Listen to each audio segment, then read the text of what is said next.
todos, nuevamente les saluda Milena. Es un gusto nuevamente estar con ustedes presentándole el caso de El Coqueto, un hombre que, haciendo uso de su trabajo como conductor de autobús, acabó con la vida de mujeres entre los 16 a 34 años de edad. César Armando Librado Legarreta, quien nació el 5 de febrero de 1980 de padres de los cuales no se tiene mucho conocimiento alguno. Se conoce que su historia familiar estuvo llena de sufrimiento. Su progenitora no jugó un papel importante en su vida. Durante su infancia no conoció de un afecto maternal sincero, recibía constante maltrato, no lo cuidaron y mucho menos le brindaron educación y valores. Se sabe que su padre tampoco estuvo a cargo de él, prácticamente se crió al sol y al viento, por lo que tuvo que escapar de su hogar abandonando el infierno de vida que le hacían vivir y se marcha a la edad de 15 años.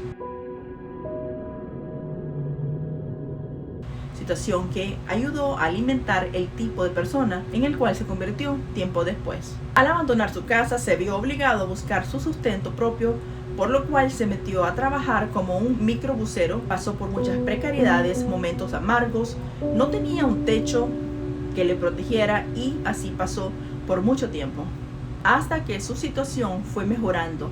Es así como llegó a los 29 años de edad con el mismo trabajo. Formó una familia compuesta por su esposa América y 2 hijos, lo cual con apariencia parecía que todo iba bien para este hombre y que su vida le había cambiado, pero no fue así. Se imaginarán lo complejo del desarrollo de la vida para este hombre y los trastornos con los que él cargaba, como para cometer las atrocidades que a continuación les relataré. Allá por junio del 2010 se conoció de una denuncia realizada por una joven de 25 años de edad y a quien habían agredido física y sexualmente. Basada en la denuncia que realizó, decía que la agresión había sido ejecutada por el chofer de un microbús de la ruta 2 por los rumbos del centro comercial Mundo E en el municipio de Tlalnepantla, quien le había engañado diciéndole que el autobús tenía fallas. Viendo que era la única pasajera en ese momento, aprovechó esta situación para decirle que no podría llevarla a su destino, pero que podría dejarla lo más cerca posible, a lo cual la joven accedió. Pero desde ese momento este hombre avanzó unos metros y cambió la ruta, adentrándose en cuadras oscuras. Seguido de esto se levantó de su asiento y empezó a forcejear con su víctima. Tras esto, la joven cae al piso y se desmaya. En ese instante, el sujeto intenta violarla, por lo que no lo logra. Por ello, mejor decidió sacarla de la unidad de bus para llevar a cabo el acto luego. O al menos eso creyó el atacante, porque no fue así.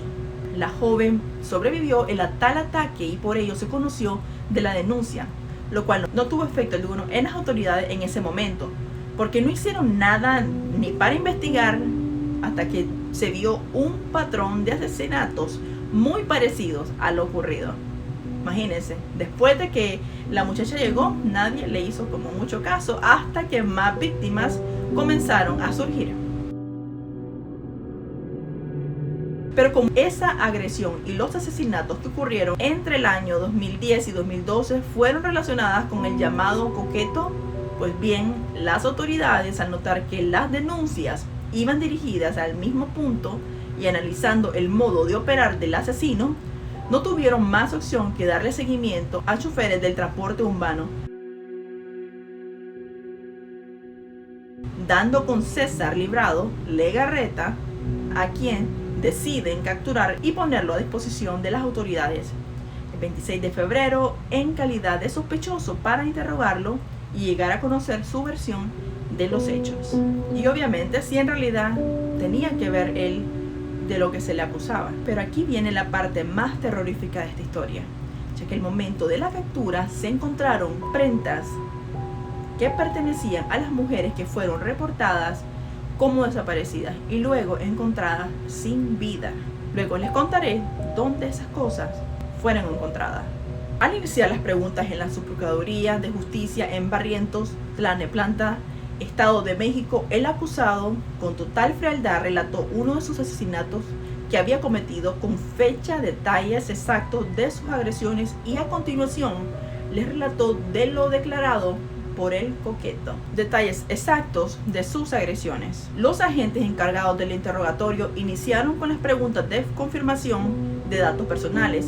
Al consultarle al sospechoso que sí conocía la razón de su arresto, él sin duda dijo que él sí sabía por qué estaba detenido. Luego de esto, inició contando que el 2 de junio había atacado a su primer víctima, a quien mencionamos anteriormente. Él relató lo mismo que la joven había dicho en su denuncia, pero la sorpresa se la llevó cuando los agentes le dijo al coqueto que ella no estaba muerta, porque él había relatado que le había aplicado una llave en el cuello y que la había asesinado, pero no fue así. Y gracias a ese primer caso de ese ataque que no murió, ella pudo contactar a la policía y de esa manera dar con el responsable de las siguientes atrocidades. El 13 de julio del 2011 fue el segundo ataque, teniendo como víctima a Blanca Magaña, una mujer de 28 años que se desempeñaba como abogada, y en ese fatídico día su presa fue muy fácil. Este hombre, haciendo uso de sus artimañas, logró convencerla de darle un aventón para dejarla lo más cerca de la zona donde ella se dirigía. Como vemos, el coqueto, según ese era su modo de operar, todo para convencerlas con sus buenas intenciones. Pero esta joven corrió con la mala suerte de ser agredida sexualmente y asesinada. Su cuerpo fue encontrado en horas de las madrugadas al día siguiente en las torres zona industrial de Naucalpan. El 28 de octubre del 2011 se lleva a cabo su tercer ataque. En este caso, la joven víctima tenía solamente 17 añitos y se llamaba Camila, pero era una chica que apenas iniciaba sus mejores años, desarrollando una pasión por el maquillaje, a lo cual se dedicaba. A ella la convenció bajo su mismo modelo de operar. La alejó de las zonas conocidas, sino sin compasión alguna, pero dejó su cuerpo en las cercanías de la Secretaría de Gobernación, Colonia Juárez, lo cual me parece hasta bastante descarado de su parte. O sea, miren lo que dice. Eso era básicamente lo que él quería dar a entender. Ahora nos movemos al 28 de noviembre del 2011. Su víctima fue Eva Cecilia, una joven de 16 años que luego de haberse encontrado con su novio para patinar juntos, decidió regresar a su casa haciendo uso de las unidades de transporte colectivo. Ella tomó el bus que precisamente manejaba este sujeto en la avenida López Portillo. Al subirse la chica a la ruta, no tardó mucho César para cambiar la ruta para adentrarse en zonas áridas donde cometería el asesinato. El cuerpo de la joven fue encontrado en estado de descomposición casi un mes después, exactamente el 24 de diciembre, a la par de la pista México en Querétaro. Horror, horror, la verdad que uno tras de otro. Ahora llegamos al 25 de diciembre de ese 2011, día en que a eso de las 11 de la noche ofreció transporte a la joven Diana, quien salía de trabajar en uno de los establecimientos de la plaza comercial Terraza. Claro que después de una larga jornada de trabajo, recibir un aventón podría no parecer algo de riesgo, pero sí lo fue para la desafortunada chica. 4 días después fue encontrado su cuerpo en horas de la mañana del 29 de diciembre sobre la carretera Lagos de Guadalupe. Y para cerrar el año del 2011, este asesino serial quiso coronar su año cometiendo otro crimen más en la zona del periférico norte Palmas. Abordó la unidad de transporte Fernanda, una joven de 20 años de edad que recién salía de su trabajo en uno de los restaurantes de la zona en horas de la noche, a lo cual, bajo los mismos engaños de acercarlas a la zona donde vivían, aceptó con total inocencia, sin saber que se metía a la boca del infierno, y Fernanda no fue la excepción. Luego de agredirla y acabar con su vida, la dejó sobre la carretera México-Querétaro. Ya para comenzar el año 2012, su víctima Fidelia Ayala, quien se encontraba bajo los efectos del alcohol y que por ello había llegado hasta la terminal del Valle Dorado sin darse cuenta porque se había quedado dormida, César, al saber que tenía una joven en su unidad en estado vulnerable y sin fuerza para defenderse, no dudó en aprovechar la situación y asesinar. ya que él en sus declaraciones decía que no quería ir preso. Por esa razón las asesinaba para no ser denunciado. Su cuerpo apareció un mes después en Cárcamo, en un hoyo de succión en Tequexinagua. Tristemente, a ella ningún familiar la buscaba para darle sepultura y las autoridades no tuvieron más opción que enterrarla en una fosa común. Según el 18 de enero del 2012, es el último día que según él comete su último asesinato, pero es algo que se pone en tela de duda. ¿Quién confiaría en la palabra de un hombre que no atentó una vez para atacar y quitarle la vida a quienes fueron su presa?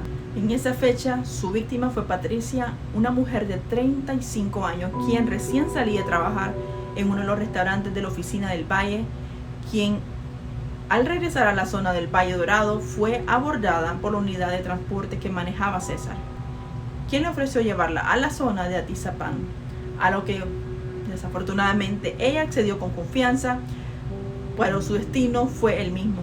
Agredida y asesinada, su cuerpo fue encontrado sobre los alrededores de la carretera Lago Guadalupe. Según su declaración, él seguía un modo de operar sencillo en el que, sacando provecho de su labor como chofer de ruta, les hacía caer en que era una buena persona y que podían confiar en él, sobre todo porque a sus víctimas las abordaba en horas claves, ya sea de noche o en horas de la madrugada. Las mujeres accedían a sus intenciones sin saber que ese sería su último día con vida. Para él no era solamente posible violarlas, el asesinarla era crucial, porque de esa manera esperaba no ser acusado jamás, pero no contaba con las vueltas de la vida y sobre todo el hecho de que su manera de ejecutar los crímenes daban espacio a dejar cabos sueltos que a su tiempo podrían unificarse y dar obviamente con los culpables. Además, no conforme con lo que hacía con sus víctimas, él llevaba a su casa las pertenencias de todas sus víctimas, los bolsos, ropa, billeteras, perfúmenes, etcétera, los cuales solía empeñarlo según sus propias palabras. Pero aquí algo clave, él dijo a los oficiales, porque muchas de esas pertenencias él se las llevaba a su esposa, y con eso nace la pregunta que si su mujer sabía lo que estaba sucediendo o solo ignoraba la procedencia de esos objetos que su amado esposo le llevaba. Esto lo vamos a descubrir más adelante, o quizás nunca sepamos la verdad. Durante el relato de los hechos y el momento de preguntarle el nombre de sus padres, César Librado empeoró su actitud y con frialdad y cero remordimiento contó cada uno de los asesinatos que él cometió. No dudó ser frío al referirse sobre sus padres, como les comenté al principio.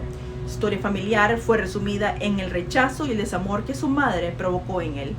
Un sentimiento de odio hacia las mujeres, razón que lo llevó a desbordar esa aversión sobre cada una de sus víctimas. En ellas proyectaba el sentimiento negativo que tenía hacia su madre y fue uno de esos detonantes para que se estrenara como asesino serial. Si bien es cierto que nada justifica, es aquí donde nos damos cuenta que nuestra crianza define en parte lo que podemos llegar o no hacer el día de mañana.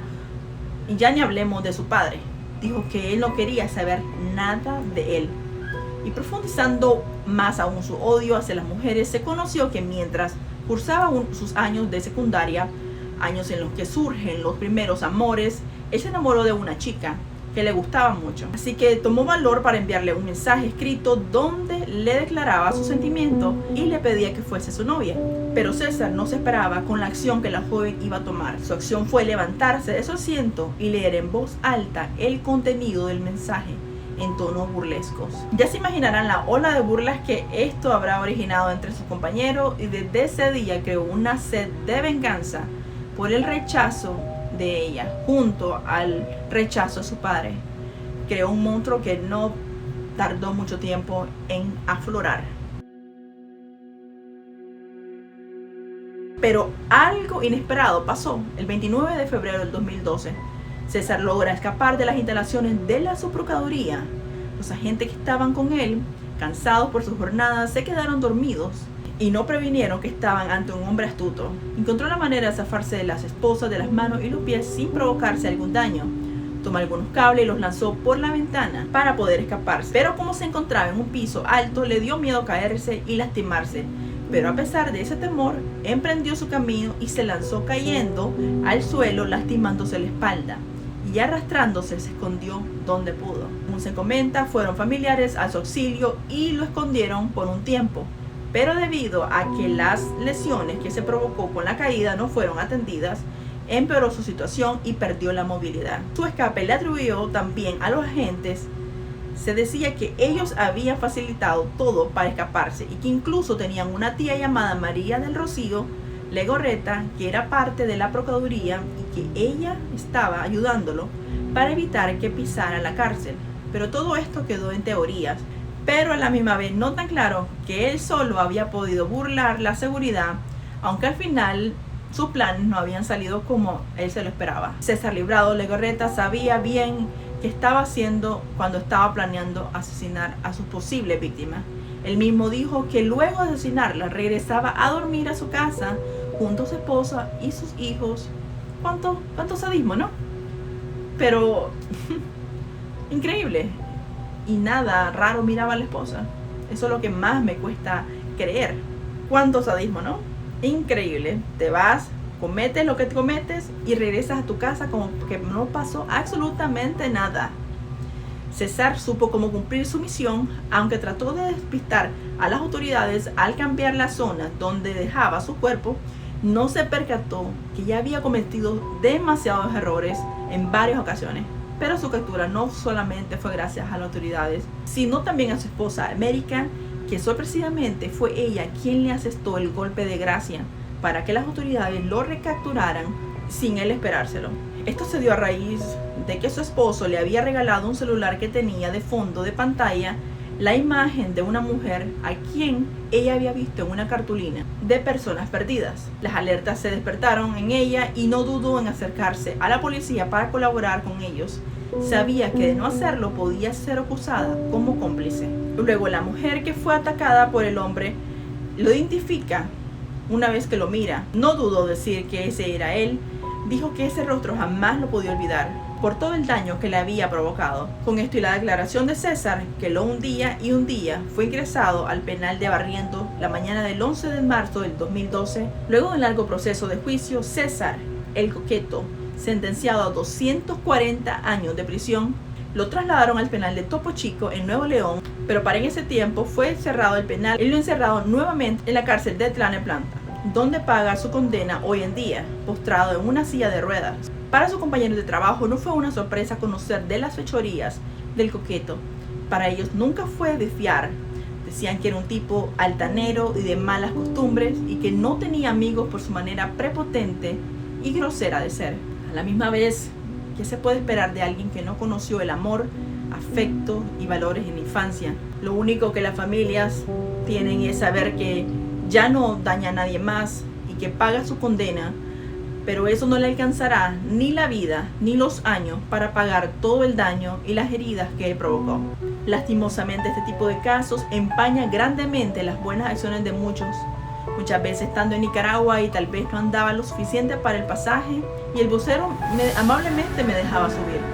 Casos como estos nos hacen pensar que no todo el que te ofrece ayuda lo hace de buena voluntad. Que en paz descansen las víctimas que por la necesidad de un aventón perdieron sus vidas. Si aún no lo han hecho, les invito a que se suscriban a mi canal, activen la campanita y compartan con todos sus amigos. Nos vemos hasta la próxima.